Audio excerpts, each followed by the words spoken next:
Hello everyone, कैसे हैं आप सब। आई होप आप सब ठीक होंगे। आज हम लोग यहाँ पे स्टार्ट कर रहे हैं इलेक्ट्रोस्टैटिक्स का पार्ट नंबर 2। ठीक है, हमने पार्ट नंबर 1 में चार्ज के बारे में अच्छे से डिस्कस कर लिया था। ठीक है, आज हम लोग देखने वाले हैं यहाँ पे इलेक्ट्रोस्टैटिक्स में कूलॉम्स लॉ को देखेंगे। ठीक है, कूलॉम्स लॉ होता क्या है हम ये सीखेंगे। ठीक है, इसको अप्लाई कैसे करते हैं हम ये भी सीखेंगे, और इस पे बहुत सारे जो हमारे प्रीवियस ईयर नीट में आए हुए क्वेश्चंस हैं हम लोग उसको भी सॉल्व करेंगे। ठीक है, बस हम आपको जैसे बताते जाएंगे आप उन टॉपिक को अच्छे से क्लियर कीजिएगा। ठीक है, समझते जाइएगा, प्रॉपर नोट्स बनाइएगा और उसको रिवाइज कीजिएगा टाइम टू टाइम। ठीक है, आपको इससे ज़्यादा करने की कुछ भी जरूरत नहीं होगी, हम जो भी करवाएंगे सफिशियंट रहेगा। ठीक है, तो आइए हम लोग स्टार्ट करते हैं। Coulomb's law. We have already learned that the like charges repel to the each other and unlike charges are attract to the each other। हमने पहले ही आपको बता दिया है कि जैसे लाइक चार्ज होते हैं एक दूसरे को क्या करते हैं, हमारे रिपल करते हैं। जैसे मान लो हमारे पास एक पॉजिटिव एंड पॉजिटिव चार्ज हो। ठीक है, मान लो हमारे पास एक क्यू चार्ज है एंड फिर हमारे पास एक प्लस क्यू चार्ज है, या फिर मान लो हमारे पास एक माइनस क्यू चार्ज है और हमारे पास एक माइनस क्यू चार्ज है। ये क्या करेंगे, हमारे लाइक चार्जेस एक दूसरे को रिपल करते हैं एंड अनलाइक चार्जेस हमारे करते हैं एक दूसरे को मतलब अट्रैक्ट करते हैं। जैसे हमारा माइनस क्यू एक दूसरे को रिपल करेंगे, plus Q and plus Q भी एक दूसरे को रिपल करेंगे। लेकिन अगर हमारा plus Q and minus Q होगा तो हमारे क्या होंगे, एक दूसरे को अट्रैक्ट करेंगे। ठीक है, आगे बढ़े। Clearly, electrical charge body exert a force on each other, यानी कि जब एक दूसरे को रिपल करते हैं तो एक फोर्स लगाते हैं एक दूसरे पे। ठीक है, एक फोर्स से वो अट्रैक्ट करते हैं और रिपल करते हैं। The force between two static charge is called electrostatics force. यानी कह रहा है जो फोर्स लगता है कि इसके दो स्टैटिक्स यानी दो रेस्ट में जो चार्ज होते हैं ना, जो एक दूसरे को अट्रैक्ट कर रहे होते हैं, जो रिपल कर रहे हैं, जो फोर्स लगाते हैं उसको हम लोग इलेक्ट्रोस्टैटिक्स फोर्स कहते हैं। ठीक है, the force can be either be attractive और repulsive depend upon the type of charge. यानी कह रहा है जो फोर्स होता है ये हमारा अट्रैक्टिव भी हो सकता है और रिपल्सिव भी हो सकता है। ये डिपेंड करता है कि चार्ज कैसा है। ठीक है, चार्ज यानी चार्ज पॉजिटिव है नेगेटिव, इस चीज पे डिपेंड करता है। मतलब कि ये कि अगर पॉजिटिव चार्ज अगर दोनों होंगे तो एक दूसरे को रिपल करेंगे, अगर एक पॉजिटिव होगा और एक अगर निगेटिव होगा तो एक दूसरे को अट्रैक्ट करेंगे। It was Charles Coulomb's in 1785 who experimentally determined the electrostatic force in the two-point charges by the using the tension balance. ठीक है, यानी कि उन्होंने टेंशन बैलेंस को यूज किया और इलेक्ट्रोस्टैटिक फोर्स को डिटरमाइन किया। ठीक है, आइए हम लोग सीखते हैं क्या होता है। देखो, हमें पता है कि दो टू चार्ज होते हैं एक दूसरे को अट्रैक्ट करते हैं या फिर रिपल करते हैं। ठीक है, लेकिन वो जो अट्रैक्ट करते हैं और जो रिपल करते हैं वो कितने अमाउंट ऑफ फोर्स से करते हैं ये कौन बताता है, हमें कूलॉम्स लॉ बताता है। यानी कूलॉम्स लॉ कैसा लॉ है, एक क्वांटिटिव लॉ है। ठीक है, कैसा लॉ है, एक क्वांटिटिव, यानी अमाउंट ऑफ फोर्स बताता है। कूलॉम्स लॉ कहाँ पर होता है, स्टैटिक चार्ज पे। कभी भी अगर दो चार्ज हमारे मोशन में होंगे उसमें हमारे कूलॉम्स लॉ वैलिड नहीं होता है। कूलॉम्स लॉ किसके लिए वैलिड होता है, पॉइंट चार्ज के लिए। किसके लिए वैलिड होता है, पॉइंट चार्ज के लिए। अभी आपको सारे पॉइंट आगे लिखे हुए मिलेंगे। ठीक है, किसके लिए वैलिड है, पॉइंट चार्ज के लिए। पॉइंट चार्ज क्या होता है, जो एक छोटे से स्पेस में डिस्ट्रीब्यूट हो उसे हम लोग क्या कहते हैं, पॉइंट चार्ज कहते हैं। ठीक है, जो छोटे से स्पेस में डिस्ट्रीब्यूट होता है उसे हम लोग क्या कहते हैं, पॉइंट चार्ज कहते हैं। आगे बढ़ते हैं। This law is told that interaction of charge, यानी क्या बताता है, हमारे चार्ज के इंटरेक्शन के बारे में बताता है। ठीक है, आइए हम इसको प्रॉपर डिस्कस करते हैं कूलॉम्स लॉ को। ठीक है, पूरा बढ़िया सीखते हैं, फिर ये कहाँ वैलिड होता है कहाँ वैलिड नहीं होता सब कुछ सीखेंगे। क्या इंपॉर्टेंट है क्या याद करना हम सब कुछ आपको बताएंगे। ठीक है, बस आप केवल देखते जाइए। ठीक है, आइए स्टार्ट करते हैं, आगे बढ़ते हैं।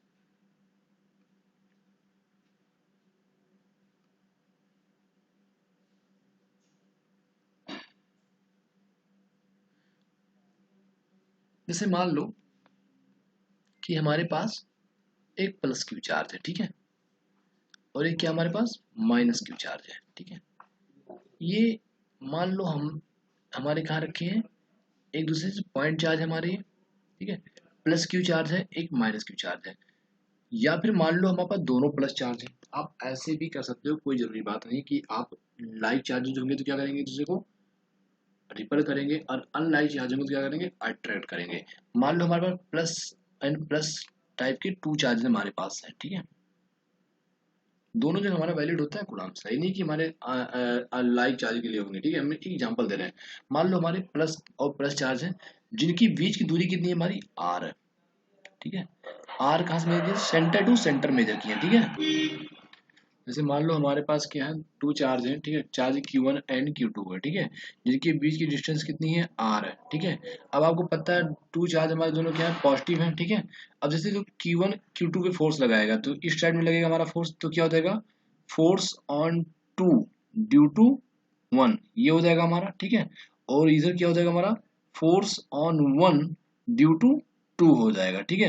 क्योंकि हमें पता है कि वेक्टर फोर्स क्या होते हैं हमारे, एक वेक्टर क्वांटिटी होते हैं, यानी दोनों की मैग्नीट्यूड तो सेम आएंगे लेकिन डायरेक्शन क्या दोनों के अपोजिट होंगे, यानी मैग्नीट्यूड में तो सेम होंगे बट डायरेक्शन में क्या होंगे हमारे, अपोजिट होंगे। तो जो कूलम्ब्स लॉ कहता है, ये कहता है force is directly proportional on the charge Q1 and Q2, ठीक है। एंड फोर्स जो होता है हमारा वो इनवर्सली होता है इनके बीच का जो डिस्टेंस होता है आर स्क्वायर के इनवर्सली होता है। यानी कि हम लोग इसको कैसे लिख सकते हैं, इसको हम लोग लिख सकते हैं F is directly proportional to the Q1 and Q2 upon are square, ठीक है। जब भी हम लोग क्या करते हैं, कोई भी प्रोपोर्शनल चीज हटाते हैं तो एक कांस्टेंट आता है, तो क्या आ जाएगा यहाँ पे आ जाएगा F is equal to K Q1 Q2 by are square हो जाएगा, राइट। अब जो के की जो के होता है इसको हम लोग कहते हैं डाइलेक्ट्रिक कांस्टेंट कहते हैं, डाइलेक्ट्रिक कांस्टेंट कहते हैं, ठीक है। ये किस पे डिपेंड करता है, ये डिपेंड करता है हमारे मीडियम पे, यानी कि ये अलग अलग मीडियम में अलग अलग होता है, ठीक है। जैसे हमारा अगर बात करें एयर के लिए कितना होता है, एयर एंड वैक्यूम के लिए इसकी वैल्यू 1 होती है, मेटल्स के लिए इसकी वैल्यू क्या होती है, इनफाइनाइट होती है। और जितने भी हमारे सब्सटेंस होते हैं इन्हीं के बीच में लाई करते हैं, यानी कि जो के की वैल्यू होती है ये 1 एंड इनफाइनाइट के बीच में हमेशा लाई करता है। 1 किसके लिए होता है, वैक्यूम एंड एयर के लिए होता है, और मेटल्स के लिए कितना होता है हमारा, इनफाइनाइट होता है, ठीक है, डायरेक्ट्रिक कांस्टेंट। आइए हम लोग आगे बढ़ते हैं।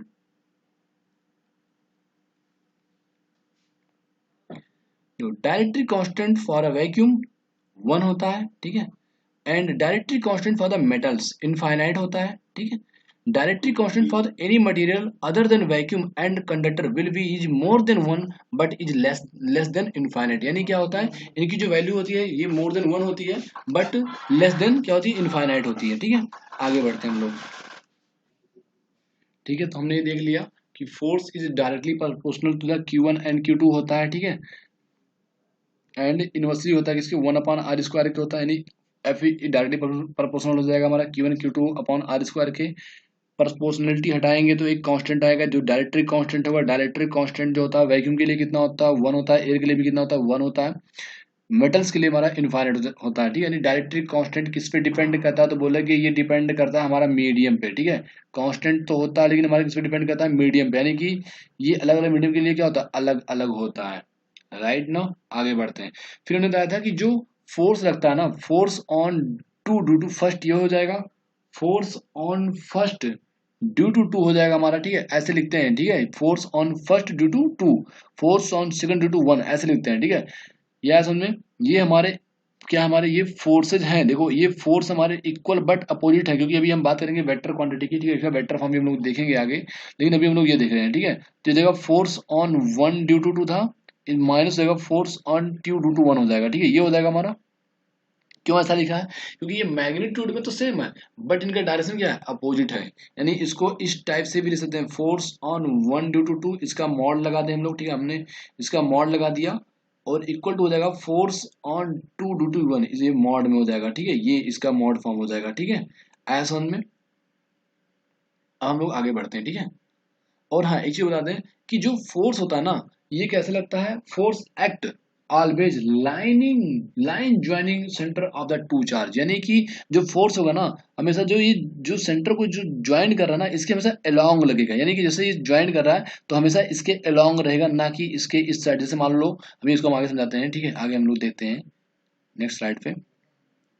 जैसे हमने ये कहा कि मान लो हमारा एक चार्ज ये है Q1 है, एक चार्ज मान लो हमारे पास ये Q2 है, ठीक है। जो ये लाइन ज्वाइन कर रहा है ना इन दोनों को सेंटर टू सेंटर, ये जो ज्वाइन कर रहा है, फोर्स हमेशा इसके अलोंग लगेगा, जो ये लाइन ज्वाइन करेगा ना उसके हमेशा अलोंग लगेगा। ये नहीं कि जो ज्वाइन कर रहा है लाइन इसके हमेशा ऐसे ऐसे नहीं लगेगा, फोर्स हमेशा इसके अलोंग लगेगा। जैसे मान लो हमारा एक चार्ज ये है Q1 और एक चार्ज हमारा Q2 है, तो जो इसको लाइन ज्वाइन करेगा ना इसके हमेशा अलोंग लगेगा, फोर्स हमेशा अलोंग, ठीक है, अलोंग लगेगा, ये कह रहा हूँ। ये नहीं कि जो लाइन ज्वाइन कर रहा है तो फोर्स ऐसे लगेगा, ये ऐसे फोर्स कभी नहीं लगेगा, ठीक है, हमेशा अलोंग लगता है, ठीक है। तो force always act along line joining centre of the two charge, इसको नोट कर लीजिएगा, ठीक है। आगे बढ़े हम लोग, तो हमने क्या देखा आपको बताया, हमने आपको ये बताया कि force is directly proportional to the Q1 and Q2 upon are square आ गया था हमारा, एन इनवर्सली था हमारा आर स्क्वायर के, यानी फोर्स इक्वल टू आ गया था हमारा के Q1 Q2 by are square. अब जो जो के की वैल्यू होती है ना, ये क्या होता है 1/4 पाई F साइलेंट नॉट होता है। क्या होता है 4 पाई F साइलेंट नॉट। इसे क्या कहते हैं, इसे कहते हैं परमिटिविटी ऑफ मीडियम, किसका, फ्री स्पेस का होता है, ठीक है। एक होता है एफ साइलेंट नॉट, एक होता है एफ साइलेंट, ठीक है। तो ये जो परमिटिविटी ऑफ मीडियम होता है, ये परमिटिविटी ऑफ फ्री स्पेस होता है, ठीक है, फ्री स्पेस होता है। तो जिसकी वैल्यू होती है, ये होती है 8.86, क्या होती है 8.86 इंटू 10⁻12, क्या होती है 8.86 इंटू 10⁻12, ठीक है, 10⁻−12, नहीं सॉरी, ठीक है, हाँ -12, 10⁻−12 न्यूटन मीटर स्क्वायर, ठीक है, न्यूटन मीटर स्क्वायर पर कूलॉम स्क्वायर हो जाएगा, ठीक है। कुछ गड़बड़ कर रहा हूं मैं यहाँ पे, जिसकी वैल्यू होती है 8.86 इंटू 10⁻−12, न्यूटन मीटर स्क्वायर नहीं होता है, यहाँ पे होता है कूलाम स्क्वायर पर न्यूटन मीटर स्क्वायर होता है, ठीक है। ये क्या होता है हमारा, यहाँ पे होता है, यहाँ पे होता है हमारा कूलाम स्क्वायर, ठीक है, पर न्यूटन मीटर स्क्वायर होता है, ठीक है। ये इसकी वैल्यू अभी याद रखना, ठीक है। क्या हो जाएगा 8.86 इंटू 10⁻12 कूलाम स्क्वायर पर न्यूटन मीटर स्क्वायर होता है, और जो के की वैल्यू होती है, ये क्या होती है 9 into 10⁹ newton metre square upon coulomb square. ये पूछता है हमसे, ठीक है। के की वैल्यू भी आपको याद रखनी है, और आपको एफ साइलेंट नॉट की वैल्यू याद रखनी है, ठीक है। ये आपको याद रखना है के की वैल्यू कितनी होती है 9 इंटू 10⁹ न्यूटन मीटर स्क्वायर पर कूलाम स्क्वायर होता है, और जो एफ साइलेंट नॉट की जो वैल्यू होती है, उसको कहते हैं 8.86 इंटू 10⁻12 कूलाम स्क्वायर पर न्यूटन मीटर, ठीक है, न्यूटन मीटर स्क्वायर हो जाएगा, ठीक है। एक बार मैं इसको अच्छे से लिख दे रहा हूँ यहाँ पे, जो एफ साइलेंट नॉट की जो वैल्यू होती है, ठीक है, वो होता है 8.86 इंटू 10⁻12, ये कूलाम स्क्वायर पर न्यूटन मीटर स्क्वायर होता है, ठीक है। आपको ये याद रखना है, ठीक है। हम लोग आगे बढ़ते हैं, कैसे फोर्स लगता है, ये लाइनिंग ज्वाइनिंग जो होता है उसके अलोंग लगता है हमेशा, ठीक है। समझ में आ गया आपको। हम लोग आइए आगे बढ़ते हैं। हम लोग जैसे मान लो हमारे पास क्या है, ठीक है, कि टू फोर्स है, क्या है हमारे पास, जैसे मान लो हमारे पास एक जैसे चार्ज है Q1 एंड दूसरा हमारे पास चार्ज है Q2, ठीक है।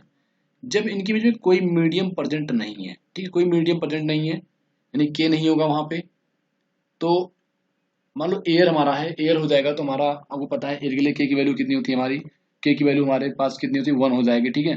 तो ये क्या आ जाएगा हमारा, आ जाएगा F equal to 1/4 pi F epsilon naught Q1 Q2 by are square. मान लो हमने क्या किया, इसको उठा के किसी मीडियम में डाल दिया, ठीक है, जिसकी मान लो जो डायरेक्टरी कांस्टेंट है वो के है, ठीक है। ये एक मीडियम था एयर, मान लो ये एयर था यहाँ पे, या फिर आप एयर कह सकते हो, ठीक है, एयर ही कहो आप, ज्यादा बेटर रहेगा, ठीक है। मान लो फिर हमने यहाँ पे क्या, हमारी इसकी value 1/4 pi Q1 Q2 by are square हो गया, ठीक है। कोई मीडियम नहीं है तो हमारा एटलीस्ट एयर तो होगा ही वहाँ पे, ठीक है। ये हो गया, फिर मैंने मान लो हमने इसी चार्ज को उठाया, दोनों चार्ज को, और किसी मीडियम में डाल दिया जिसका जो डायरेक्टरी कांस्टेंट है, ठीक है, वो के है। तो जो नया फोर्स आएगा वो क्या आ जाएगा हमारा, एफ डैश इजकल टू आ जाएगा 1/4 पाई F साइलेंट नॉट, ठीक है, Q1 Q2 by are square, और उसका डायरेक्टरी कांस्टेंट कितना है के है, ठीक है। तो ये आ जाएगा हमारा, आ जाएगा समझ में, यानी जो नया फोर्स जो आएगा, ठीक है, जो नया फोर्स आएगा वो क्या आ जाएगा, ये देखो, ये हमारा पूरा सेम है पहले से, सेम है पूरा, यानी क्या लिख सकते हैं, यानी लिख सकते हैं हम लोग F dash equal to F by K हो जाएगा। आप समझे इसका मतलब, इसका मतलब ये है कि जो मैक्सिमम फोर्स होता है ना दो चार्ज के बीच में, वो एयर में होता है, यानी वैक्यूम और एयर में, ठीक है, वैक्यूम और एयर में जो दो चार्ज के बीच में मैक्सिमम फोर्स होता है वो सबसे ज्यादा होता है, यानी मैक्सिमम फोर्स होता है, उससे ज्यादा फोर्स हम अगर कहीं देंगे तो सबसे कम होगा, यानी सबसे ज्यादा जो फोर्स होता है वो वैक्यूम और एयर में ही होता है, ठीक है। उससे ज्यादा क्या होगा, फोर्स हमारा हर जगह पे कम होगा, ठीक है। आया समझ में, यानी जो एफ साइलेंट नॉट होता है ना, है ना, minimum value for air, air के लिए होता है, ठीक है, एयर और वैक्यूम के लिए होता है। यानी फोर्स जो होता है वो अगर हम बात करें एप्सिलॉन नॉट की जो वैल्यू होती है, ठीक है, अरे भैया एप्सिलॉन नॉट की वैल्यू 8.86 इंटू 10⁻12 है। वैक्यूम या फ्री स्पेस के लिए बहुत छोटी वैल्यू यानी बहुत कम होता है। अगर इसकी वैल्यू कम है तो के की वैल्यू ज्यादा होगी, और जब के की वैल्यू ज्यादा होगी मतलब कि फोर्स की वैल्यू ज्यादा होगी। आया समझ में? यानी आप कह सकते हो कि एप्सिलॉन नॉट की वैल्यू एयर एंड वैक्यूम के लिए सबसे कम होती है। सो वहाँ पे डायरेक्ट्रिक कांस्टेंट जो होता है वो सबसे ज्यादा होता है, यानी इसलिए वहाँ क्या होता है, फोर्स सबसे ज्यादा होता है। यानी आप एक तरफ और कह सकते हो कि एफ जो होता है वो मैक्सिमम किसके लिए किस में होता है, एयर में होता है। उसके बाद हम कहीं पे भी देखेंगे तो इसकी वैल्यू क्या होगी, हमारी कम ही होगी, ठीक है। ये आपको समझ में आ गया। आगे बढ़ते हैं हम लोग, ठीक है। मान लो हमने कह दिया हमारे पास एक चार्ज है, ठीक है, ये Q1 है, ये हमारा Q2 है, ठीक है। Q1 एंड Q2 हमेशा सेंटर से लेंगे चार्ज की दूरी, ठीक है, सेंटर से मेजर करेंगे, चीज याद रखना हमेशा, ठीक है, सेंटर से लेंगे। Q की दूरी क्या है, R है। इनकी वजह मान लो मीडियम क्या हमारा एयर है, एयर हमारा मान लो मीडियम है, तो फोर्स क्या आ जाएगा, हमारा फोर्स आ जाएगा यहाँ पे क्या, F इजिकल टू आ जाएगा 1/4 pi epsilon naught Q1 Q2 by are square आ जाएगा, ठीक है।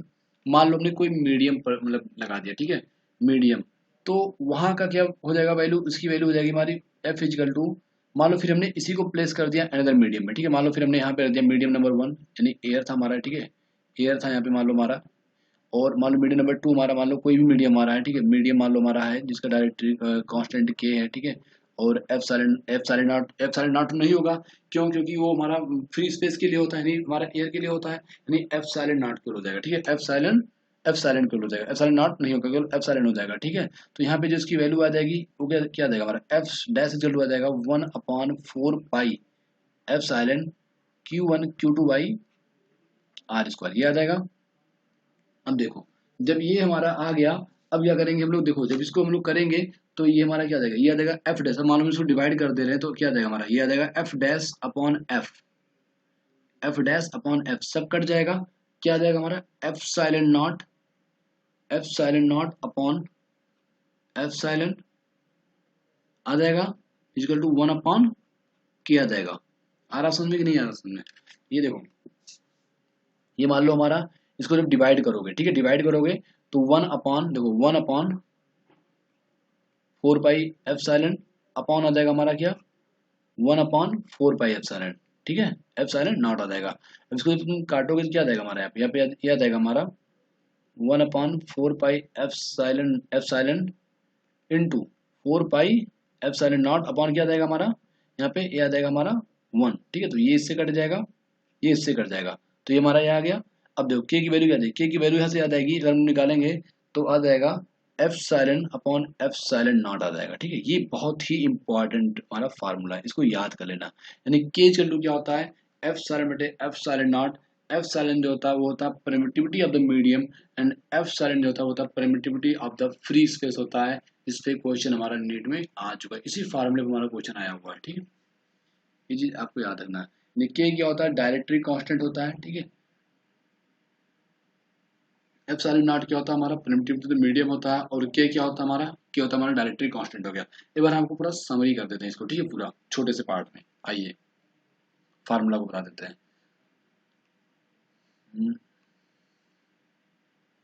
आपको एक फार्मूला याद रखना है, F equal to K Q1 Q2 by are square, पहला फार्मूला। दूसरा आपको ये याद रखना है, बता दिया हमने कैसे क्या होता है, आप पूरा पीछे रिवाइज कर लीजिएगा, ठीक है। दूसरा ने क्या बताया था, 1/4 पाई एफ साइलेंट नॉट, जब वैल्यू पुट करेंगे तो याद आएगा, ठीक है, बाई आर स्क्वायर, ये बता दिया हमने। एफ डैश इजिकल टू क्या होता है, एफ बाई के, ये आपको याद रखना है। जब नया फोर्स आता है तो न्यू मीडियम में क्या होता है, घट जाता है हमारा फोर्स, के टाइम्स हमारा डिक्रीज कर जाता है फोर्स, ये आपको याद रखना है। आपको याद रखना है के की जो वैल्यू होती है F silent upon epsilon not होती है, ये भी आपको याद रखना है। इसने उन्हें बता दिया आपको के क्या होता है, डायइलेक्ट्रिक कांस्टेंट होता है, ठीक है, डाइइलेक्ट्रिक कांस्टेंट होता है हमारा, ठीक है। और जो के की वैल्यू होती है वो कितनी होती है, 9 इंटू 10⁹ होता है, न्यूटन मीटर स्क्वायर अपॉन पर कूलम स्क्वायर होता है। एफ साइलेंट क्या होता है, परमिटिविटी ऑफ मीडियम होता है। क्या होता है?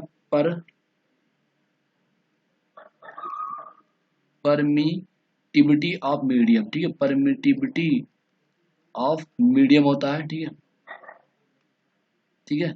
और एप्सिलॉन नॉट क्या होता है हमारा? ये होता है हमारा permittivity of of of free space होता है। क्या होता है हमारा? फ्री स्पेस होता है हमारा, ठीक है। इसकी जो वैल्यू होती है वो कितनी होती है हमारी? 8.86 इंटू 10⁻12 कूलाम स्क्वायर पर न्यूटन मीटर स्क्वायर होता है हमारा, ठीक है। आपको इतनी चीजें समझ में आ गई होंगी, ठीक है।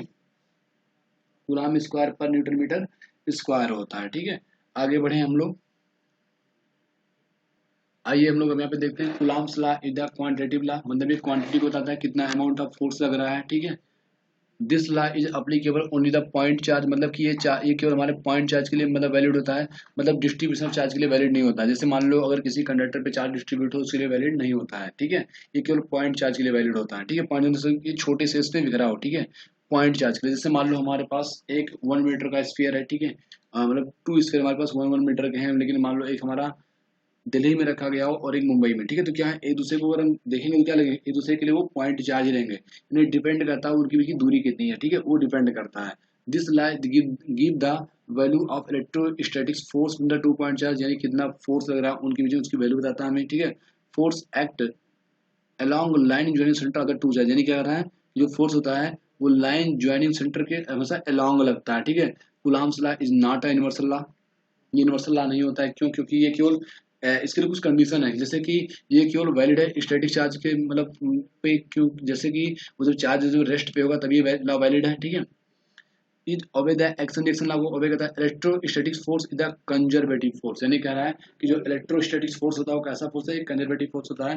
ये यूनिवर्सल लॉ नहीं होता है। क्यों? क्योंकि ये हर जगह वैलिड नहीं होता है, ये केवल पॉइंट चार्ज वैलिड होता है, और वो भी जब चार्ज रेस्ट पे होगा तभी ये वैलिड होगा, ठीक है। यानी डिस्ट्रीब्यूटेड जो चार्ज होते हैं उन पे ये वैलिड नहीं होता है, ठीक है। आइए हम लोग आगे बढ़ते हैं। हम यहाँ पे कंपैरिजन कर रहे हैं ग्रेविटेशनल फोर्स के में और इलेक्ट्रोस्टैटिक्स फोर्स में, ठीक है। यहाँ पे हम लोग कंपेयर करते हैं। तो जो जो हमारा इलेक्ट्रोस्टैटिक्स फोर्स होता है, देखो यहाँ पे थोड़ा उल्टा हो गया हमारा, ठीक है। यहाँ पे इसको इधर इस साइड में होना चाहिए था, इस साइड में ये हो गया, ठीक है, उल्टा हो गया थोड़ा सा, ठीक है। जैसे यहाँ पे क्या हमारा ये यहाँ पे ग्रेविटेशनल एफ जी होना चाहिए, ठीक है, एफ जी होना चाहिए हमारा, ठीक है। ये क्या होते हैं? ये repulsive as well as attractive नहीं होते हैं, यानी कह रहा है जो अरे एक मिनट, जो यहाँ पे थोड़ा ये गड़बड़ लिख उठा है, ठीक है। यहाँ पे थोड़ा ये इस साइड में होना चाहिए, ठीक है, और ये इस साइड में। नहीं कह रहे जो इलेक्ट्रोस्टैटिक्स फोर्स होते हैं वो रिपल्सिव के साथ साथ अट्रैक्टिव भी होते हैं, ठीक है। लेकिन जो ग्रेविटेशनल फोर्स होते हैं वो ऑलवेज अट्रैक्टिव होते हैं, ठीक है। सही लिखा है। यानी कि इलेक्ट्रोस्टैटिक्स फोर्स अट्रैक्टिव के साथ रिपल्सिव भी होते हैं, और ग्रेविटेशनल फोर्स क्या होते हैं हमारे? केवल और केवल अट्रैक्टिव होते हैं, ठीक है।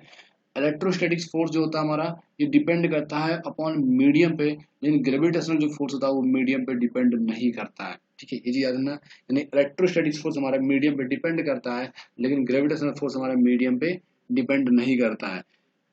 इलेक्ट्रोस्टैटिक फोर्स एक स्ट्रॉन्ग फोर्स होता है, and gravitational force is a weak force होता है, ठीक है। ये एक वीक फोर्स होता है, वो एक स्ट्रॉन्ग फोर्स होता है, यानी इलेक्ट्रोस्टैटिक फोर्स एक स्ट्रॉन्ग फोर्स है, and gravitational force is a weak force होता है, ठीक है। आगे बढ़ते हैं।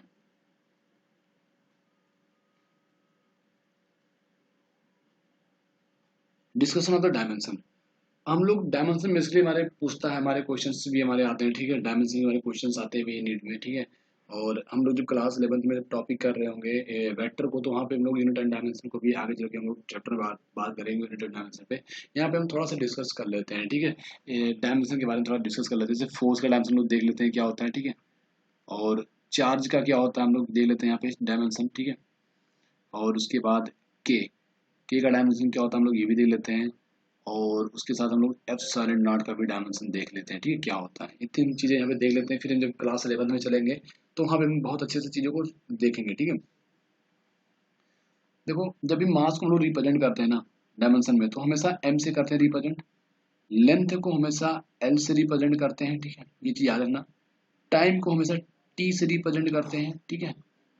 और करंट को हमेशा ए से रिप्रेजेंट करेंगे, ठीक है। और उसके बाद बस इतना यहाँ पे जानो, ठीक है, इतना आपको समझा दूंगा मैं यहाँ पे कैसे क्या है, ठीक है। तो आप ये बताओ चार्ज इक्वल टू क्या होता है? चार्ज इक्वल टू होता है कि हमारा IT होता है, आप पढ़े ही हो, IT होता है।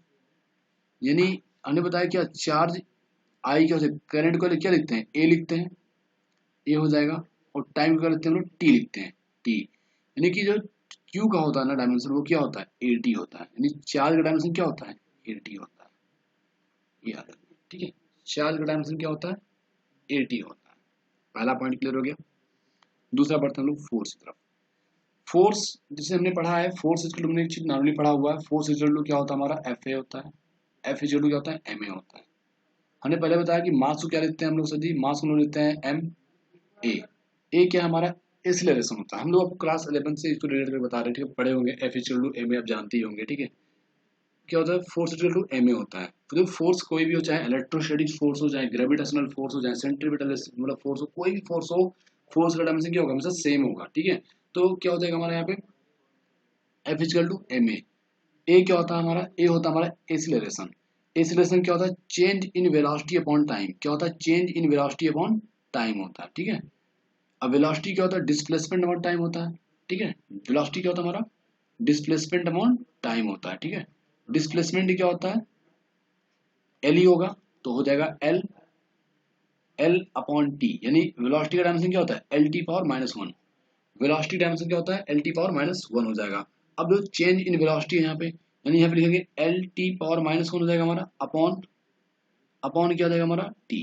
यानी ऊपर लेंगे क्या हो जाएगा, L T power minus two. यानी अगर आपसे पूछे क्या बताओ एक्सीलरेशन का डायमेंशन क्या होता है, तो बोलोगे L T power minus to, ठीक है। अब देखो यहाँ पे क्या हो जाएगा हमारा, फोर्स का डायमेंशन क्या हो जाएगा, ठीक है। तो मास क्या लिखते हैं, एम। एक्सीलरेशन क्या आता है, L T power minus two, यानी L T power minus two. इसको अभी याद रखना, फोर्स का डायमेंशन क्या होता है, M L T power minus two होता है, ठीक है। M L T power minus two होता है, आपको एक फोर्स का डायमेंशन याद रखना है, ठीक है। अब हमें फोर्स का डायमेंशन मिल चुका है, हम लोग आगे बढ़ते हैं, ठीक है। अब देखो, हम लोग आगे बढ़ते हैं, ठीक है। हमें क्या मिल गया, फोर्स का डायमेंशन मिल चुका है। फोर्स का डायमेंशन क्या होता है, एम एल, एक मिनट, एक मिनट, ठीक है। तो हमने यहाँ पे क्या देख लिया, फोर्स का डायमेंशन हमारा क्या आ चुका था, फोर्स का हमारा आ चुका था F equal to M L T power minus two आ चुका था, ठीक है। और उसके बाद हमारा उसके बाद हमारा चार्ज का क्या आया था, हमारा चार्ज का हमारा आ गया था Q equal to A T आ गया था हमारा, ठीक है। और उसके बाद फिर हम निकालते हैं एफ सारे नॉट के निकालते हैं, ठीक है, डायमेंशन ये हमने देख लिया था। वहाँ पे वेलोसिटी भी हम लोग देख चुके थे, वेलोसिटी कितना आया था हमारा, वी इक्वल टू कितना आया था हमारा, L T power minus one आया था। एक्सीलरेशन कितना हमारा आया था, L T power minus to आया था हमारा। ये सब आप याद रखना, ठीक है। अगर आप कुछ ये सब याद देंगे तो अच्छा रहेगा, ठीक है। अब देखो जैसे मान लो हमें एफ सारे नॉट का निकालना है, ठीक है। तो एफ इक्वल टू क्या होता है, K Q one Q two by are square होता है, ठीक है। ये बात याद रखना कि जो कांस्टेंट होते हैं वो डायमेंशन लेस होते हैं, यानी जो के होगा ये डायमेंशन लेस होगा, ठीक है। डायमेंशन क्या होगा, लेस होगा, ठीक है, डायमेंशन लेस होगा। देखो ये चीज कंफर्म में यूनिट हो सकता है लेकिन डायमेंशन ना हो, ये ऐसा हो सकता है, लेकिन डायमेंशन हो यूनिट ना हो ऐसा कभी नहीं होता है, ठीक है। यानी कि अगर किसी क्वांटिटी का यूनिट तो हो डायमेंशन ना हो, ऐसा हो सकता है, लेकिन उसका डायमेंशन हो और यूनिट ना हो ऐसा नहीं होगा कभी भी, ठीक है। ये मैंने बोल दिया आपको। तो क्या के क्या होता है, डायरेक्ट्रिक कांस्टेंट होता है, ये डायमेंशन लेस क्वांटिटी है। इसके पास क्या होता है, यूनिट होता है, इसकी यूनिट क्या होती है, न्यूटन मीटर स्क्वायर पर कूलम स्क्वायर, लेकिन इसके बाद डायमेंशन नहीं होता है, ठीक है। हो गया। तो एफ इक्वल टू क्या हमारा आ गया, एफ इक्वल टू हमारा आ गया one upon four pi epsilon naught K, okay की वैल्यू होती है Q one Q two by are square. Constant का डायमेंशन नहीं होता, डायमेंशन लेस होता है, आया समझ में कहानी। तो यह क्या आ जाएगा हमारा, इसका हम लोग ऐसे लिख सकते हैं, F equal to one upon four pi epsilon naught Q one Q two by are square. Q one और क्यू टू दोनों हमारे सेम है यहाँ पे, ठीक है।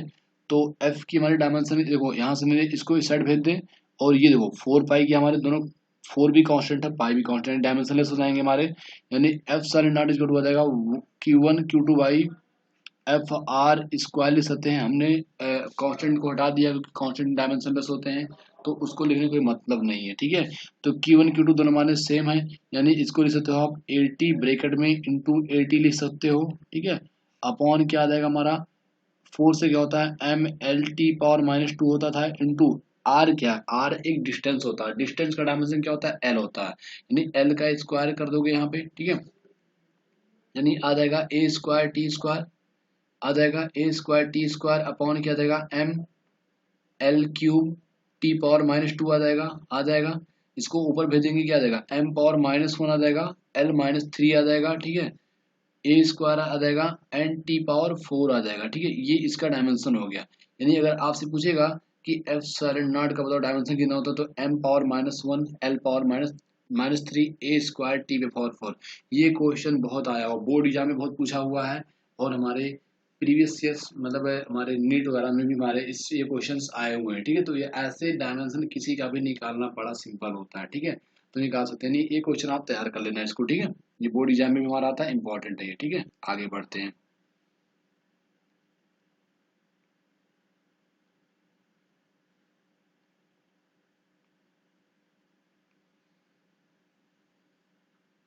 देखो यहाँ पे एक क्वेश्चन आया हुआ है नीट 2004 में, the unit of the permittivity of the free space यानी एप्सिलॉन नॉट की बात कर रहा है। एप्सिलॉन नॉट का हम पहले बता चुके हैं क्या होता है, क्या होता है बोलो आप। Coulomb square newton metre square होता है, coulomb square newton metre square होता है, यानी अब क्या जाएगा coulomb square newton metre square होता है, ऑप्शन सी आया समझ में। आगे बढ़ते हैं। तो ऐसे हमारे क्वेश्चंस आते हैं नीट में, ठीक है, बहुत आसान क्वेश्चंस आते हैं, बस केवल क्या होता है आपको कंसेप्ट अगर आप जानेंगे तो आपको बहुत आसानी से क्वेश्चन सॉल्व कर लेंगे, और हम ऐसे को बहुत सारे क्वेश्चन सॉल्व करवाएंगे, ठीक है, प्रीवियस ईयर नीट के बहुत सारे क्वेश्चन को सॉल्व करवाएंगे, ठीक है। आइए हम लोग आगे बढ़ते हैं।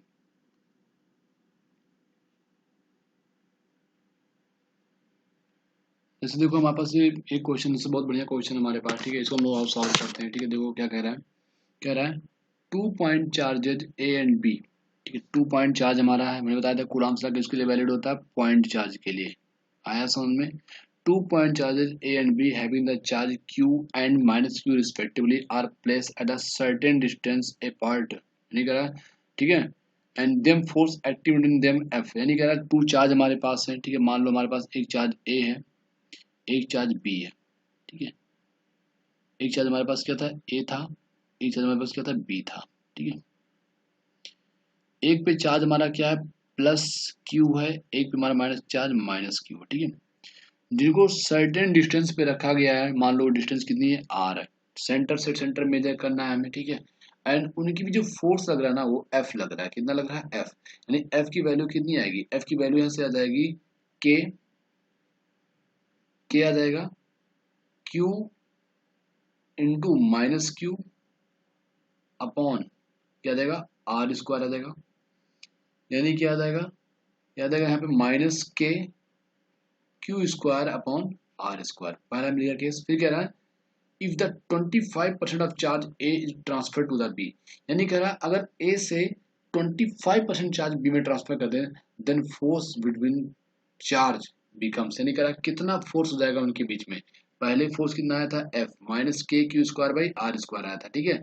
अगर हमने ए से 25% चार्ज इसमें ट्रांसफर कर दिया, 25% समझते हो 1/4 कितना 1/4, अगर हमने अरे 25% का मतलब कितना हो गया 1/4 हो जाएगा ना, अरे 50% कितना होता है 1/2 हो जाएगा, अरे 25/100 करोगे कितना आ जाएगा 1/4 नहीं आएगा, तो 1/4%, ठीक है, यानी 1/4 हमने चार्ज यहाँ ए से बी में ट्रांसफर कर दिया। अब बताओ जब ए से बी में ट्रांसफर चार्ज हुआ है तो Q माइनस Q/4 करेंगे, ऐसा में Q माइनस Q/4, और देखो ये माइनस क्यू है यानी Q माइनस Q/4, यानी इधर कितना बचेगा चार्ज, ऐसे देखो, ये देखो यहाँ पे इतना चार्ज था, यहाँ पे माइनस क्यू चार्ज था, हमने ए से बी में ट्रांसफर कर दिया कितना 1/4 चार्ज, अब जब यहाँ पे क्यू था तो क्यू में से Q/4 चला गया, यानी 1/4 चार्ज चला गया, तो लिखोगे Q माइनस Q/4, राइट ना, एलसीएम लोगे तो 4Q माइनस क्यू अपॉन 4, यानी कितना आ जाएगा ये आ जाएगा 3Q/4, यानी इधर चार्ज कितना बचा ओवरऑल, यानी ए पे चार्ज जो अब बचा वो कितना बचा है, अब ए पे जो चार्ज है वो 3Q/4, आया समझ में। यहाँ पे माइनस क्यू है, माइनस क्यू चार्ज है और हमने 1/4 और उसमें मिला दिया है, यानी minus Q and minus Q/4, 4 हमने और इसमें मिला दिया, तो कितना हो जाएगा हमारा ये हो जाएगा -4q एंड -q अपॉन हो जाएगा 4, यानी आ जाएगा -5q अपॉन 4 आ जाएगा, यानी इधर चार्ज कितना आ गया -5q अपॉन 4 आ गया। तो समझ में आ रहा है कि नहीं? कुछ गड़बड़ हो रहा है ना, कुछ गड़बड़ हो रहा है। देखो -q था, फिर हमने इसमें ऐड किया ना +q चार्ज, तो हमने घटा क्यों रहे हैं, यहाँ से घटाएंगे नहीं ना, ऐड किया हमने, तो -q था +q/4 हमने इसमें ऐड किया। हमने घटाया कहाँ से, घटाया तो हमने इसमें से है ना q/4, इसमें तो ऐड होगा ना, तो +q/4 हो जाएगा यहाँ पे, ये हमने गड़बड़ कर रहे थे यहाँ पे। तो कितना देगा हमारा ये आ जाएगा -3q/4, क्या देगा -3q/, ठीक है -3q/4 आ जाएगा। आया समझ में? यानी अब इतना वो 3q/4 है एंड -3q/4 चार्ज है, ठीक है। अब देखो यानी फोर्स कितना देगा, न्यू फोर्स आएगा वो देगा F डैश इक्वल टू आ जाएगा K 3q/4 एक ब्रैकेट में, और एक ब्रैकेट में आ जाएगा -3q/4 अपॉन कितना जाएगा, अपॉन आ जाएगा हमारा r², डिस्टेंस तो उतना ही है, डिस्टेंस तो नहीं बदला है, 3 × 3 9 -9q² 16r² आ जाएगा। आया समझ, 16r² आ जाएगा। अब जरा देखना पहला फोर्स कितना आया था हमारा, -kq/r² आया था ये। अब आप बताना kq/r², ये यहाँ पे k है, ये है ना यहाँ पे kq/r², ये बताओ ये क्या पहला स्टार्टिंग फोर्स है, इतना वाला फोर्स स्टार्टिंग वाला है ना। यानी कि जो न्यू फोर्स आया कितना आ गया है, न्यू फोर्स हमारा कितना आ गया, न्यू फोर्स जो हमारा आया है, एक मिनट, जो हमारा न्यू फोर्स आया है वो कितना आ गया, न्यू फोर्स जो हमारा आया है वो आ गया है F डैश इक्वल टू हमारा आ गया है 9 -9q² कितना आ गया हमारा 16r²। न्यू फोर्स हमारा आ गया है। ओल्ड फोर्स कितना था हमारा, यहाँ पे के लगा लेना, ठीक है के लिख लेना, के तो रहेगा ही।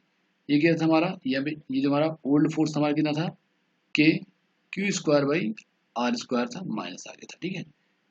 क्या ये दोनों सेम है, तो एफ डैश कितना आ जाएगा, एफ डैश आ जाएगा हमारा कितना 9f/16। बोलो ये क्वेश्चन समझ में आया कि नहीं आया, समझ बहुत अच्छे से समझा दिया, ठीक है, बहुत बढ़िया समझ समझाया है, आपको समझ में आ गया होगा। अगर नहीं समझ में आया तो आप वीडियो दोबारा पढ़ के देखना, आपको चीज़ें बहुत अच्छे से समझ में आ जाएंगी, ठीक है ठीक है। आया समझ में, आगे बढ़े। तो क्वेश्चन देख लिए हैं,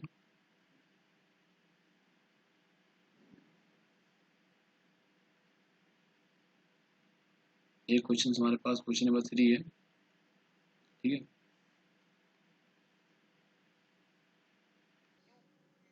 जो हमने इसके पहले क्वेश्चंस करवाया आपको, ठीक है, इसके पहले मैंने आपको क्वेश्चन करवाया है, ये क्वेश्चंस आपका आ चुका है नेट में, ठीक है। ये जो मैंने क्वेश्चंस करवाया आपको, ये क्वेश्चंस आपका नेट में आया हुआ भी है, ठीक है। तो बहुत अच्छा क्वेश्चन है हमारा ये, ठीक है। तो मतलब थोड़ा कॉन्सेप्ट लगाएंगे तो चीज़ें कर ले जाएंगे, ठीक है। ये क्वेश्चंस कहाँ गया हमारा, ये क्वेश्चंस हमने आपको करवा दिया है, ये क्वेश्चंस आपका नेट में आया हुआ भी है, ठीक है। ये क्वेश्चंस आपका आया हुआ, तो इसका आंसर क्या हो जाएगा 9f/16 आंसर हो जाएगा, हमने करवा भी दिया, अच्छे से सबको कर लेना है, ठीक है। इसका आंसर कितना हो जाएगा 9f/16 हो जाएगा। इसके हम लोग जब अगला वीडियो, क्योंकि वीडियो लॉन्ग हो रहा है हमारा थोड़ा, ठीक है, तो इसके नेक्स्ट वीडियो में हम लोग इसी टॉपिक पे क्वेश्चंस पहले हम लोग करेंगे, ठीक है। 2-3 क्वेश्चन करेंगे प्रीवियस ईयर के, जिससे हमारा 2016 में मतलब जो हमें क्वेश्चन आए, जिससे हमारा 2010 में आया वो क्वेश्चन है, ठीक है। इसको सॉल्व करेंगे 2-3 क्वेश्चन, फिर हम लोग आगे बढ़ेंगे, ठीक है। तो इसी कंसेप्ट बेस रहेगा, इसलिए इस टॉपिक को अच्छे से करो, ठीक है। बाकी हम लोग मिलते हैं फिर नेक्स्ट वीडियो में, ठीक है। Thanks and all the best all of you.